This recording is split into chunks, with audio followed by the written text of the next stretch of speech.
De base, j'ai toujours peur du jugement des autres. C'est un peu lié à un manque de confiance en moi. Et je déteste déjà regarder les gens dans les yeux. Quand je parle à quelqu'un, je regarde sa bouche. Parce que ça me permet aussi de déstresser et de moins sentir le regard de la personne sur moi. Parce que j'ai peur de montrer aussi mes défauts, mes faiblesses, et que la personne voit un peu ce que je ne veux pas montrer. Et en fait, au final, dans cet exercice, on est tous au même point. On se rend compte que des personnes qu'on peut trouver magnifiques, on a l'impression qu'elles ont vraiment confiance en elles, au final, non, on a tous des complexes, on a tous des choses qu'on n'aime pas sur nous, autant physique que dans notre personnalité et tout ça.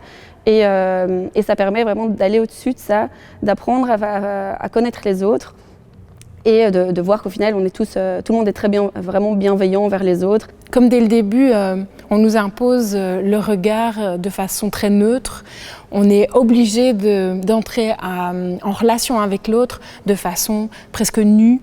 Et du coup, les gens sont beaux parce qu'on ne voit pas leur physique, on voit ce qu'ils ressentent. Et donc, c'est les émotions qui sont transmises, qui nous font faire connaissance avec l'autre. J'ai déjà oublié la question. Est-ce que tu t'es sentie connectée? Ah oui, oui, je me suis sentie connectée. Il y en a qui m'ont fait sourire, il y en a qui m'ont fait pleurer, il y en a que j'ai envie de revoir, il y en a avec lesquels je me suis dit mais en fait on aurait très bien pu être potes si on se connaissait depuis longtemps. Enfin, c'était très étrange cette façon d'entrer en connexion et de ressentir cette connexion-là avec des gens que j'avais jamais vus de ma vie avant. Franchement, je me suis sentie vraiment comprise, en fait, c'est le mot. Je me suis sentie comprise par tout le monde. Pourtant, tout le monde n'est pas forcément au courant de mon histoire. Mais un regard suffit pour se dire, c'est bon, là, je suis bien. Là, je suis bien entourée. Donc voilà. Et tout au long du processus de l'atelier, on essaye d'entraîner le corps à ce regard, à ne plus le subir, mais à le gérer. Comment je peux gérer ce regard que je vais trouver dans la rue aussi, et comment je peux sortir de ce rôle de victime, en quelque sorte, par rapport au regard de l'autre. Et je peux porter mon corps dans l'espace en absence de peur. Si je peux libérer les femmes de la peur, ça serait déjà pas mal. Alors j'ai choisi comme partie de mon corps mon ventre. Parce que pour moi, c'est la grande cause de mon manque de confiance en moi. J'ai jamais aimé mon ventre parce que voilà, j'ai toujours trouvé assez grassouillet. Voilà, même en étant plus mince, il a toujours eu cette forme, il n'a jamais été vraiment plat. Et pour moi, c'est vraiment la cause parce que j'ose pas forcément le montrer.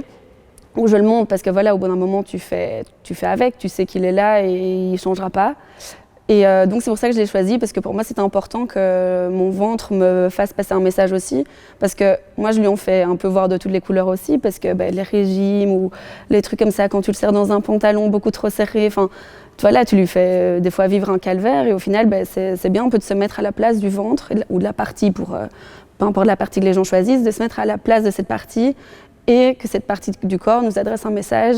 Et voilà. Bon, après, c'est très émouvant aussi parce que c'est vrai qu'on se dit des choses qu'on n'a pas forcément l'habitude de se dire et on se met un peu face à la vérité et face aux soucis et ça nous aide à aller mieux, franchement.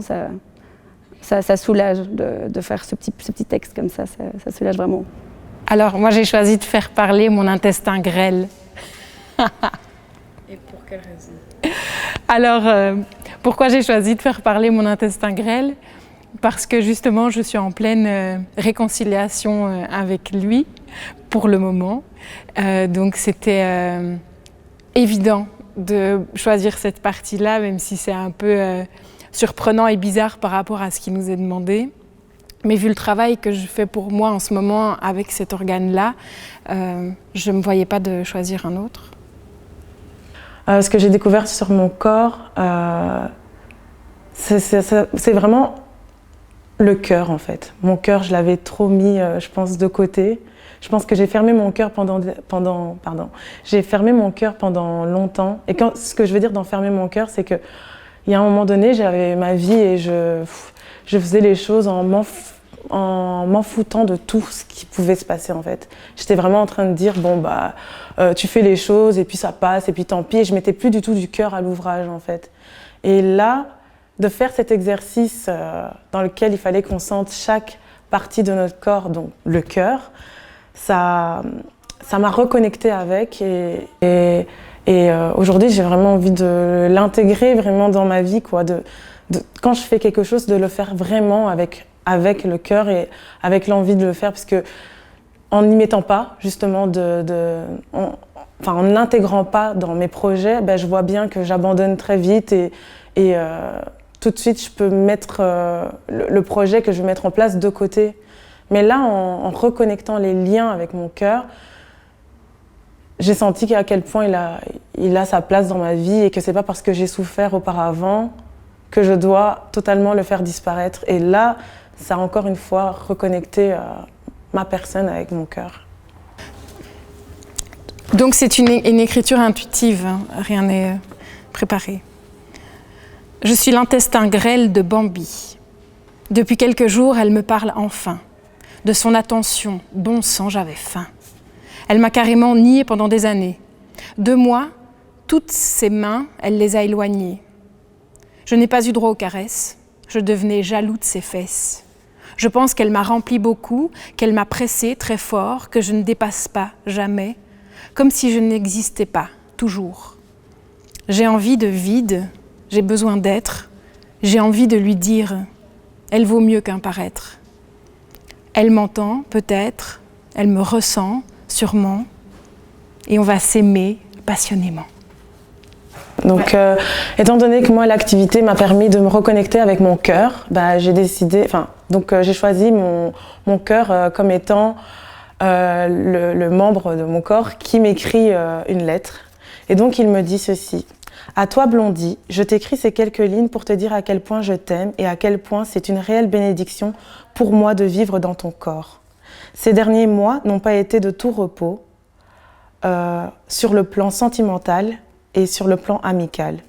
J'ai essayé de combler le vide à l'intérieur de moi en m'attachant à des personnes qui n'étaient pas faites pour toi, qui ne méritaient pas ton attention. Tout cela parce que je voulais à tout prix être aimée et aimée. Cette succession d'échecs amoureux et amicaux m'ont fait comprendre que ce vide, je devais le combler par l'amour que je te porte, car c'est l'amour de soi, car ça c'est l'amour de soi. Et puis comment peut-on aimer si on ne s'aime pas soi-même? Voilà. La beauté, c'est aussi un cœur qui décide d'embrasser sa propre histoire, de ne plus la fuir, mais qui décide de marcher avec sa propre histoire. Là, il y a une beauté dans le fait de reconnaître les désastres que la société de l'image a en quelque sorte provoqués et laissé. Elle a laissé énormément de traces en nous. L'histoire familiale, les plusieurs histoires mal terminées avec des copains ou des copines. Et en bout de moment, décider que tout ça, ça nous rend spécial, c'est notre histoire, c'est le fait de being interesting. On a une histoire à raconter et ça passe aussi par le corps. Pour moi, les parties du corps qui parlent, c'est vraiment le cœur de l'atelier parce que je suis persuadée que dans chaque partie, il y a des secrets, il y a une histoire. Et la plusieurs parties de fois, on n'a pas le temps, ni l'envie, ni le courage d'entendre ce que notre corps a envie et est en train de nous communiquer. Et donc le but de cet atelier, c'est de poser un cadre sécurisé dans lequel on se prend le temps d'écouter chaque partie de notre corps et de la mettre en mouvement pour pouvoir enfin la libérer. Donc, comme je disais, en fait, on est sorti de notre zone de confort et moi, je me suis sentie soutenue par le groupe, mais en même temps aussi par Simona. Et du coup, voilà, je pense que c'est ça qui a fait que j'ai pu me libérer, c'est le mot, me libérer. Et vraiment, je donnerais ce mot, c'est liberté. Liberté.